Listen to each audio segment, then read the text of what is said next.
Are के class में आपका स्वागत है। आज देखते हैं उदाहरण पेज नंबर 12 पर।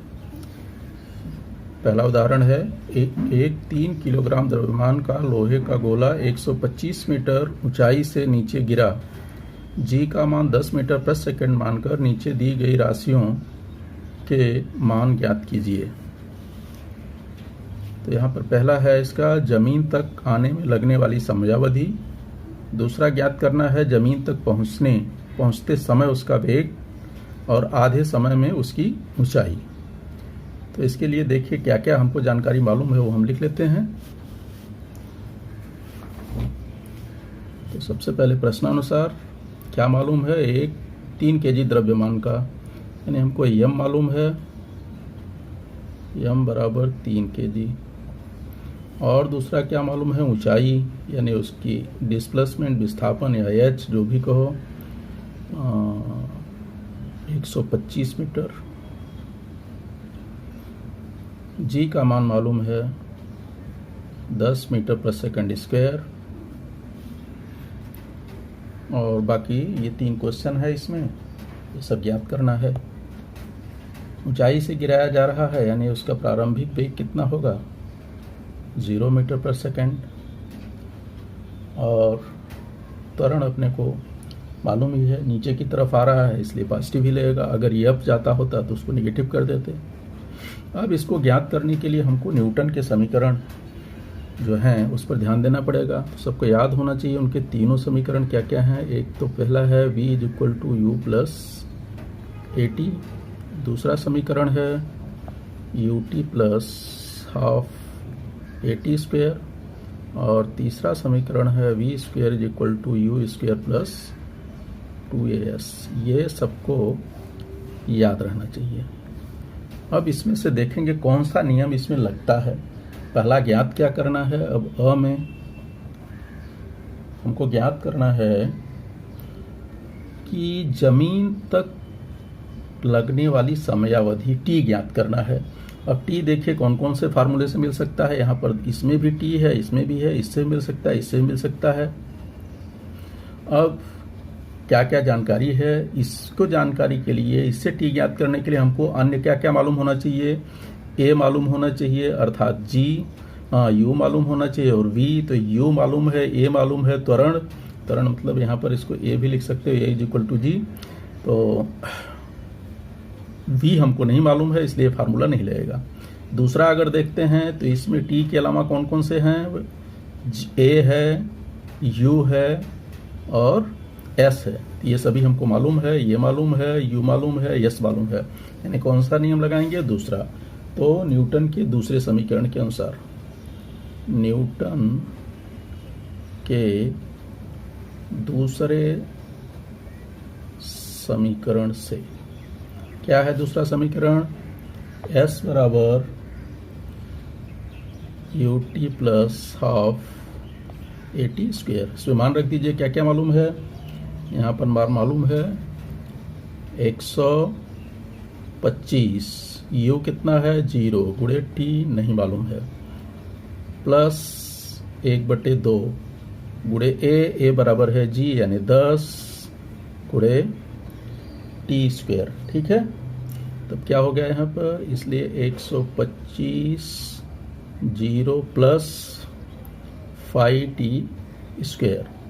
इसका मतलब अपने क्या मिल गया, 5t² = 125। इसलिए t² कितना हो जाएगा, 125 / 5। इसलिए t = कितना, 25। फिर t² बराबर 25 आया, इसलिए t बराबर हो जाएगा कितना, 5। ठीक है। अतः इसका लोहे को जमीन तक आने में कितना समय लगेगा, यानी जमीन तक, गोले को लोहे तक जमीन पर पहुंचने के लिए लगा समय। अतः गोले को जमीन तक पहुंचने में लगा समय। ये बराबर कितना हो जाएगा 5 सेकेंड। ठीक है, अब हम दूसरा ब वाला क्वेश्चन करते हैं। ब में क्या पूछा है, जमीन तक पहुंचते समय उसका वेग क्या होगा। अब देखो, वेग ज्ञात करने के लिए हम इससे भी ज्ञात कर सकते हैं। इससे तो ये यहाँ पे सब मिल रहा है, तो ये लिख दो न्यूटन के कौन से पहले समीकरण से, न्यूटन के पहले समीकरण से क्या मिल जाएगा, v is equal to u plus a t. तो यहाँ पे मान रख दीजिए, u 0 है, ए हमको मालूम हो गया है, पहले से मालूम है 10, टी मालूम हो गया 5, तो कितना आ गया 50 मीटर पर सेकेंड। अतः क्या पूछा, जमीन तक पहुंचते समय वेग, जमीन, इसलिए जमीन पर पहुंचते समय गोले का वेग बराबर 50 मीटर पर सेकेंड। ठीक है, अब हमको ज्ञात करना है तीसरा पार्ट, आधे समय में उसकी ऊंचाई कितनी होगी। आधे समय में, यानी यहाँ पर तीसरे प्रश्न के लिए चूंकि t बराबर कितना दिया है, t बराबर है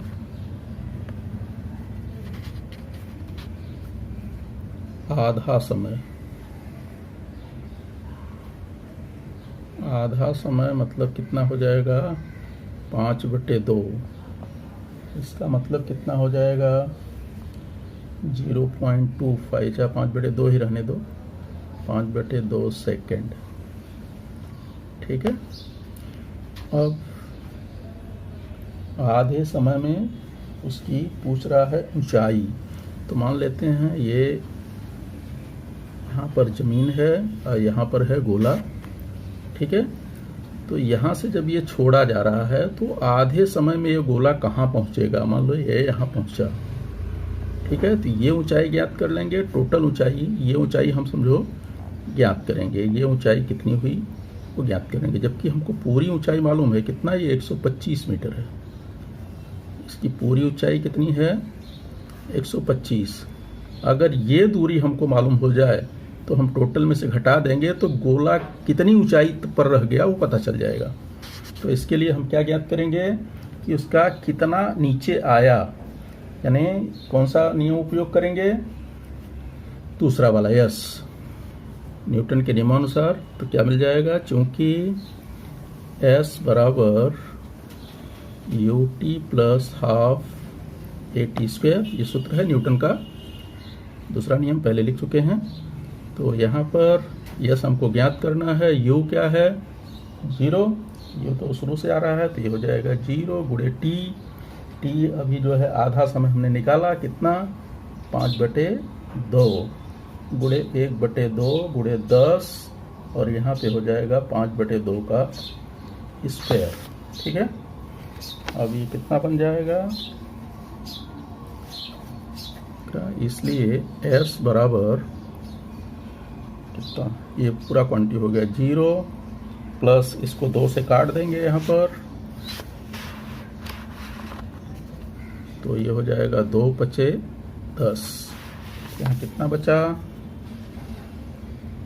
5 गुणे 25/4, तो कितना हो गया टोटल, इसलिए S बराबर 125/4।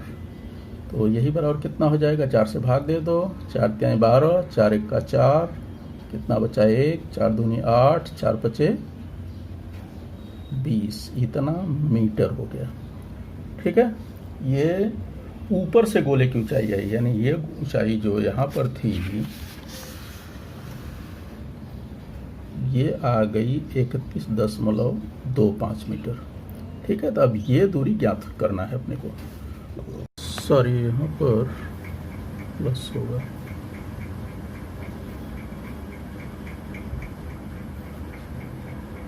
दूरी ज्ञात करने के लिए हम क्या करेंगे, अतः आधे समय में गोले की ऊंचाई, अतः आधे समय में गोले की ऊंचाई कितनी रह जाएगी। टोटल ऊंचाई थी 125 माइनस 31.25, इसको घटा दीजिए, कितना आ जाएगा 25, यानी यहाँ 0 5 आ गया और यहाँ बचा कितना 7, ये 4 हो गया, 4 में 3 और यहाँ बचा कितना 9, 93.75 मीटर।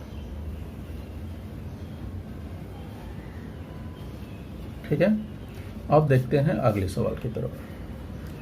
एक टेनिस की गेंद ऊपर फेंकी गई और वह 4.05 मीटर ऊंचाई तक पहुंचकर नीचे आई। उसका प्रारंभिक वेग कितना होगा, उसे नीचे आने में कितना समय लगेगा। तो एक टेनिस की गेंद ऊपर फेंकी गई, पहले वो जो है ऊपर फेंकी जा रही है और वह 4.5 मीटर ऊंचाई तक ऊपर गई, नीचे से ऊपर गई।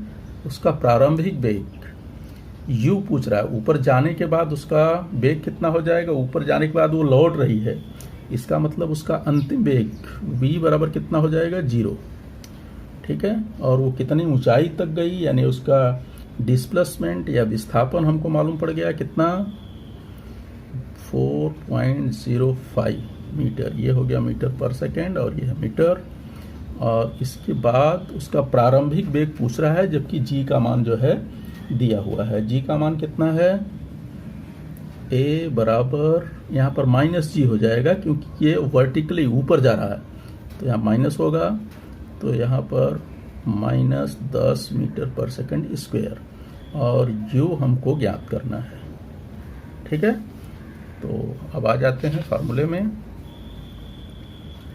न्यूटन का कौन सा नियम इसमें लग जाएगा। देखो, हमको S मालूम है, A मालूम है, V मालूम है और ज्ञात करना है कौन सा U। तो V और S मालूम वाला कौन सा है, ये थर्ड वाला फार्मूला है। तो अब न्यूटन का तीसरा नियम लगा दो। अब न्यूटन के तीसरे समीकरण से, न्यूटन के तीसरे समीकरण से क्या मिलेगा, v² = u² प्लस 2as। अब यहाँ मान रख दीजिए, v मालूम है, 0 का स्क्वायर बराबर u नहीं मालूम है, प्लस 2, इसका मान -10 इंटू s 4.05। तो ये कितना हो गया, 0 = u² माइनस, इसका गुणा कर दीजिए तो कितना हो जाएगा 10 चौक 40, 10 पंजे तो 42, दूना आधा, इसका कितना हो जाएगा 10 दूनी 20, चौक 80 और इसका दूना कर दोगे तो 81 हो गया। कितना आ गया 81। अब इसको पक्षांतर कर लीजिए तो इधर आ जाएगा, यानी u² बराबर हो जाएगा 81, इसलिए u बराबर 9 मीटर पर सेकेंड। अर्थात हमको मिल गया, क्या मिला, जो पूछा था उसका प्रारंभिक वेग, यानी गेंद का प्रारंभिक वेग। इसलिए गेंद का प्रारंभिक वेग ये बराबर हो गया 9 मीटर प्रति सेकंड। अब दूसरा इसमें सेकंड पार्ट है कि उसे नीचे आने में कितना समय लगेगा, नीचे आने में कितना समय लगेगा। तो इसके लिए जो है अपने को क्या क्या मालूम है वो यहाँ पर फिर से एक बार लिख लेते हैं। जब वो नीचे की तरफ आ रहा है तो अब वो गया होने के बाद वहाँ पर वेलोसिटी उसकी 0 हुई, पहुँचने पर तभी वो उतरेगा। जब तक वो नीचे ऊपर जा रहा है नीचे तभी आएगा, जब वेग उसका 0 होगा तो ऊपर पहुँचा तो 0 हो गया। फिर वहाँ से लौट रहा है तो लौटते समय उसका प्रारंभिक वेग कितना हो जाएगा 0 मीटर पर सेकंड हो जाएगा। और वो कितना ऊंचाई आएगा, जितना गया है उतना एस बराबर हो जाएगा 4.05 मीटर। ठीक है, और क्या हमको मालूम पड़ेगा, जी तो हमारे पास वही है, तो यहाँ पे लिख लेते हैं जी बराबर, ये नीचे आ रहा है तो ये 10 हो जाएगा मीटर पर सेकेंड स्क्वायर। ठीक है, तो अब यहाँ पर हम निकाल लेते हैं सूत्र से दूरी, तो या इसको यहाँ नहीं दिख रहा है, इधर लिख लो, ए बराबर जी बराबर 10 मीटर पर सेकेंड स्क्वायर हो जाएगा, क्योंकि ये डाउनवर्ड है और यहाँ पर क्या था, अपवर्ड था। ठीक है, तो अब चूंकि एस बराबर U T plus half A T square, ये क्या है, न्यूटन के कौन से नियम से, दूसरे समीकरण से।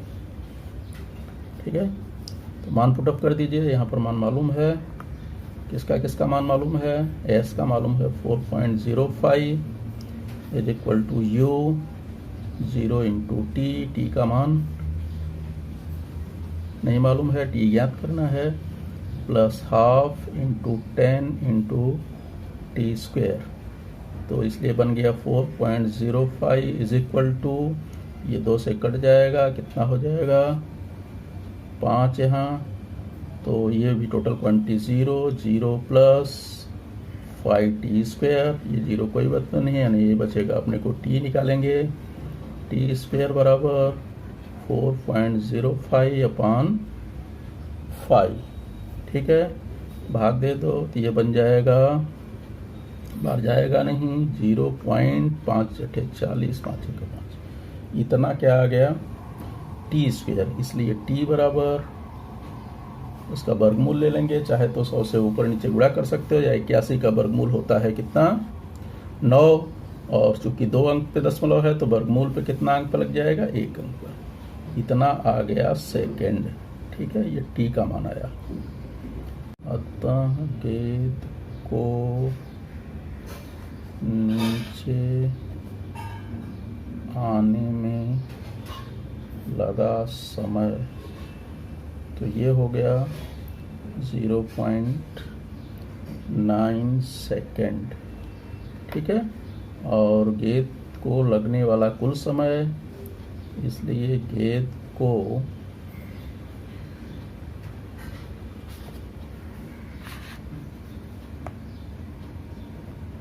ऊपर जाकर नीचे आने में लगा समय, ये क्या है, जितना समय उसको जाने में लगेगा उतना ही समय आने में लगेगा, यानी डबल हो जाएगा, 2t हो जाएगा, तो 2 गुणे 0.9, यानी कितना टाइम हो गया इसका, 1.8। अब इसके बाद नीचे देखिए दिया है, थोड़ा सोचिए, न्यूटन के गुरुत्वाकर्षण नियम के अनुसार अधिक द्रव्यमान वाले पिंड पर पृथ्वी का गुरुत्वीय बल अधिक होता है, फिर भी वह कम द्रव्यमान वाले पिंड की तुलना में अधिक वेग से नीचे क्यों नहीं गिरता। हाँ, ये ठीक है कि न्यूटन के गुरुत्वाकर्षण नियम के अनुसार अधिक द्रव्यमान वाले पिंड पर पृथ्वी का गुरुत्वीय बल अधिक होता है, अर्थात न्यूटन का क्या नियम है, गुरुत्वाकर्षण नियम, कि G is equal to capital G capital M upon r square, यानी पृथ्वी ये वैश्विक गुरुत्वीय स्थिरांक है, जबकि ये पृथ्वी का द्रव्यमान है, ये पिंड का द्रव्यमान है, और आर स्क्वायर क्या है कि दूरी है केंद्र से उस पिंड, पृथ्वी के केंद्र से पिंड की दूरी। फिर न्यूटन के दूसरे नियम को हम जानते हैं, न्यूटन का दूसरा नियम क्या कहता है कि ये F बराबर होता है mg या ma, इसको कहो द्रव्यमान गुणे त्वरण। ठीक है, तो अगर इन दोनों को देखते हैं तो दोनों बल क्या है, आपस में समान होंगे। जब बल समान है तो ये mg बराबर किसके होगा, gmm अपॉन आर स्क्वायर के, और यहाँ पर अगर तुलना करेंगे तो m से क्या हो गया, कैंसिल हो जाएगा, क्या बचेगा, g is equal to gm upon r square, g is equal to gm upon r square, यानी दोनों कथनों को जब मिला लिए तो हमको मिल गया g is equal to gm upon r square. यहाँ पर देखिए इसका एनालिसिस अगर ध्यान से करें तो ये है त्वरण, और ये क्या है, वैश्विक गुरुत्वीय स्थिरांक है, और ये m पृथ्वी का द्रव्यमान है, और r स्क्वायर क्या है, पृथ्वी के केंद्र से उस पिंड के बीच की दूरी है। तो अब यहाँ पर देखिए ये g का मान अर्थात त्वरण किस पर निर्भर कर रहा है, निर्भर सिर्फ कर रहा है किसके ऊपर, ये तो कांस्टेंट ही है, ये पृथ्वी का द्रव्यमान है, यानी पृथ्वी के द्रव्यमान के ऊपर निर्भर होता है, और उसके बीच की पिंड और पृथ्वी केंद्र के बीच की दूरी। तो यहाँ हमको द्रव्यमान से संबंधित प्रश्न पूछा है, तो सिर्फ ये पृथ्वी के द्रव्यमान पर निर्भर होता है त्वरण, न कि पिंड के द्रव्यमान पर। जब पिंड के द्रव्यमान पर निर्भर ही नहीं हो रहा है तो इसका मतलब पिंड चाहे वजनी हो या हल्का हो, अधिक द्रव्यमान हो या कम द्रव्यमान हो, दोनों क्या होंगे, दोनों में त्वरण समान होगा। जब त्वरण समान होगा तो समान समय पर वो क्या होंगे, पृथ्वी पर आएंगे। तो यानी ये जो कथन मिला हमको G=G/r², इससे स्पष्ट होता है कि त्वरण वस्तु के द्रव्यमान पर निर्भर नहीं होता, बल्कि कहाँ निर्भर होता है, वो पृथ्वी के द्रव्यमान पर निर्भर होता है। इसलिए अधिक द्रव्यमान वाला पिंड कम द्रव्यमान वाले पिंड की तुलना में अधिक वेग से नीचे नहीं गिरता, अर्थात दोनों पिंड समान वेग से गिरते हैं। अब इसके बाद चलते हैं आगे पेज पर। तो यहाँ पे दिया है गुरुत्वीय स्थितिज ऊर्जा, यानी ग्रेविटेशनल पोटेंशियल एनर्जी। स्थितिज ऊर्जा को हम पहले पढ़ चुके हैं पिछली कक्षा में। स्थितिज ऊर्जा पोटेंशियल एनर्जी, ठीक है, क्या होती है कि ये किसी पिंड की विशिष्ट स्थिति अथवा उसके स्थान अथवा उसके संरचना, संरूपण, बनावट के कारण जो ऊर्जा निर्मित होती है उसे स्थितिज ऊर्जा कहते हैं। कहने का मतलब किसी पिंड की विशिष्ट स्थिति अथवा स्थान अथवा उसके संरूपण के कारण उसमें जो ऊर्जा समाविष्ट होगी उसे ही हम पिंड की स्थितिज ऊर्जा कहते हैं। और यह क्या होती है कि पिंड के ऊंचाई के सापेक्ष घटती बढ़ती रहती है। जैसे मान लो ये पृथ्वी है और यहाँ पर कोई पिंड है, इसका द्रव्यमान हम मान लेते हैं m है, और ये पृथ्वी के पृष्ठभाग से इसकी ऊंचाई है h, पृष्ठभाग से, केंद्र से नहीं, तो केंद्र से तो ऊंचाई दूसरी हो जाएगी। तो इसका जो स्थितिज ऊर्जा क्या हो जाएगा, द्रव्यमान गुणे त्वरण गुणे ऊंचाई, ठीक है। तो स्थितिज ऊर्जा हम पिछली क्लास में जो पढ़े हैं वो क्या होती है, स्थितिज ऊर्जा बराबर mg है, द्रव्यमान गुणे उसका जो त्वरण है गुणे ऊंचाई, पृथ्वी के पृष्ठभाग से कितनी ऊंचाई है। तो जब पृथ्वी के पृष्ठभाग पर किसी पिंड की स्थितिज ऊर्जा कितनी होगी, शून्य होगी, क्योंकि यहाँ पर ऊंचाई क्या है, शून्य है। और ये ऊर्जा यहाँ पर कितनी हो जाएगी, किसी पिंड को जब हम यहाँ बल लगा करके ऊपर ले जा रहे हैं, इसका मतलब कार्य कर रहे हैं, यहाँ पर ये जो पहुँच गया तो वह कार्य जो है किसमें कन्वर्ट हो जाता है, स्थितिज ऊर्जा के रूप में। कितनी स्थितिज ऊर्जा बन गई, द्रव्यमान, ये इसका जो पिंड का द्रव्यमान है वो, गुणे उसका एक्सेलरेशन जो पृथ्वी का गुरुत्वीय त्वरण लग रहा है वो, गुणे उसकी ऊंचाई, h ऊंचाई पर है तो mgh हो गया। अब ये s से डिपेंड करता है, अगर पिंड यहाँ रहेगा तो उसकी स्थिर ऊर्जा क्या हो जाएगी, शून्य, और ऊपर जाते जाते इसकी उस ऊर्जा का मान क्या होगा, बढ़ता जाएगा, ठीक है। लेकिन धीरे धीरे जैसे जैसे ऊपर बढ़ते जाएंगे एक समय ऐसा आएगा कि ये g जो होता है, g का मान निरंतर जो है कम होता जाता है। ये जान रहे हो, पिछले जो है अभी इसी टॉपिक में, पीछे टॉपिक में पढ़ चुके हैं कि g का मान पृथ्वी के केंद्र से ऊंचाई पर निर्भर होता है। तो जैसे जैसे हम ऊपर जाएंगे वैसे वैसे क्या होता है, ये g का मान घटता जाता है। तो एक समय ऐसा आएगा कि जब ऊपर जाते जाते जब g का मान जो है क्या होगा, शून्य हो जाएगा। जहां पर g का मान शून्य हो जाएगा वहां पर पृथ्वी का गुरुत्वीय बल जो है क्या होगा, कार्य नहीं करेगा। जब यहाँ से जाते जाएंगे, बढ़ते जाएंगे, एक समय अनंत दूरी आएगा, अनंत दूरी पर g का मान क्या हो जाएगा, शून्य हो जाएगा, और वहां पर गुरुत्वीय बल जो है पृथ्वी का वो कार्य नहीं किया जाएगा। तब पृथ्वी की जो गुरुत्वीय स्थितिज ऊर्जा हो जाएगी, स्थितिज ऊर्जा ये तो यहाँ पिंड से, गुरुत्वीय स्थितिज ऊर्जा, ये गुरुत्व के कारण जो स्थितिज ऊर्जा बन रही है वो क्या हो जाएगी, शून्य हो जाएगी। और उसके नीचे जो गुरुत्वीय स्थितिज ऊर्जा होती है, यानी उससे पहले, अनंत दूरी से पहले जो होगी वो ऋणात्मक मानी जाती है। तो फिर ऋणात्मक क्यों मानी जाती है, कैसे होता है, इसको स्पष्ट कर सकते हैं। ये जैसे गुरुत्वीय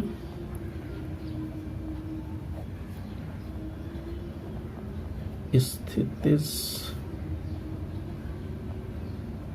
ऊर्जा के लिए हम देख रहे हैं, तो क्या मिल जाएगा हमको, यहाँ पर पिंड का द्रव्यमान तो वही रहेगा, पिंड का द्रव्यमान जो है, पिंड का द्रव्यमान तो ये बराबर यम ही रहेगा। और पृष्ठभाग से ऊंचाई, पृथ्वी के केंद्र से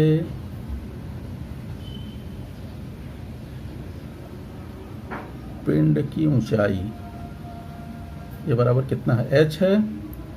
इसलिए हमने पृथ्वी के केंद्र से नहीं, पृष्ठभाग से, पृष्ठभाग से, ठीक है। इसलिए पृथ्वी के केंद्र से कितनी ऊंचाई हो जाएगी पिंड की,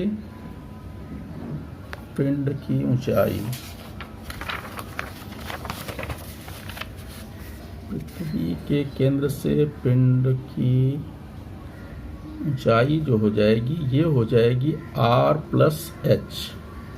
r प्लस एच कैसे होगी, क्योंकि यहाँ से यहाँ जो दूरी होती है केंद्र से, ये दूरी क्या होती है, r, ठीक है।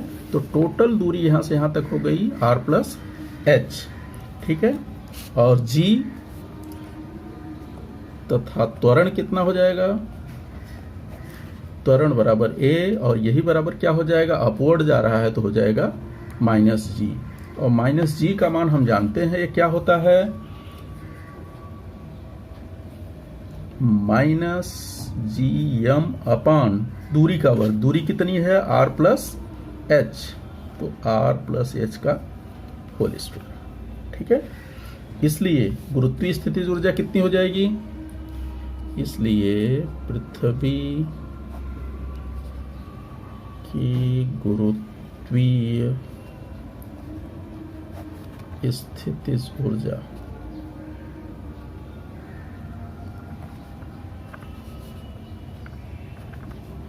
ये बराबर कितने होगा, द्रव्यमान गुणे त्वरण, त्वरण क्या हो जाएगा, ये हो जाएगा, यानी माइनस जी एम अपान r प्लस एच का स्क्वायर, ये हो गया g का मान, और गुणे ऊंचाई, ऊंचाई यानी दूरी, दूरी कितनी है इसकी, केंद्र से ले रहे हैं, गुरुत्वीय स्थिति ऊर्जा है पृथ्वी की, तो ये हो जाएगा r plus H.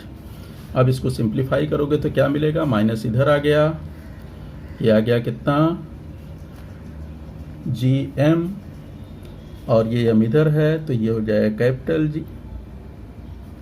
G M, ठीक है, बटे ये r प्लस एच, और यहाँ होल स्क्वायर है तो कट जाएगा, तो यहाँ आ गया क्या, r प्लस एच। और इसी को अगर आर्डर में लिखना चाहते हो तो ऐसा लिख लो, minus G capital M small m अपान r प्लस एच, ये हो जाएगी पृथ्वी की गुरुत्वीय स्थितिज ऊर्जा। और यहाँ पर क्या क्या है इसमें, आप जी जान रहे हो, कैपिटल एम क्या है, पृथ्वी की त्रिज्या है, और ये क्या है, कैपिटल एम पृथ्वी का द्रव्यमान, और कैपिटल आर पृथ्वी की त्रिज्या है। बाकी एम पिंड का द्रव्यमान ऊपर लिखा हुआ है, जी गुरुत्वीकरण स्थिरांक है, और ये सब तो ये इसका हो गया। यहाँ पर सबको मालूम होना चाहिए कि क्या है, कैपिटल जी आप जान ही रहे हो, कैपिटल एम पृथ्वी का द्रव्यमान, स्मॉल एम पिंड का द्रव्यमान, आर पृथ्वी की त्रिज्या, और एच पृथ्वी के पृष्ठभाग की ऊंचाई, ठीक है। अर्थात पृथ्वी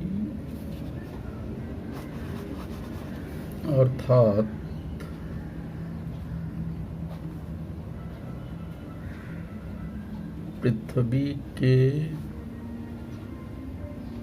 पृष्ठभाग से एच ऊंचाई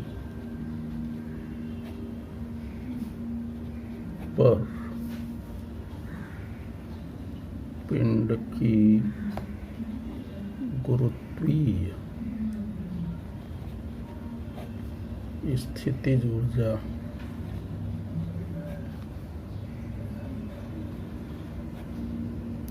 ये बराबर होगी minus G capital M small m upon r plus h, ठीक है।